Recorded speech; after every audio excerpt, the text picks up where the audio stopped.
dia 20 de junho,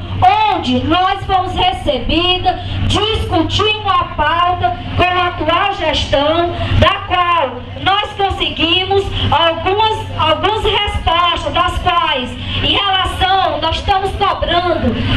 pagamento de dezembro de alguns servidores,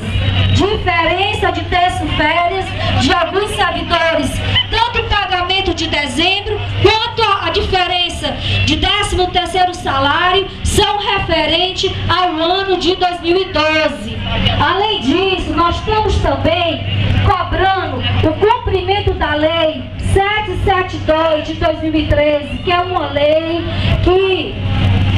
é um projeto de lei que foi votado, foi sancionado e foi vetado, e que a Câmara de Vereadores derrubou o veto, da qual ele se refere na equiparação do salário da categoria de motorista e técnico administrativo em relação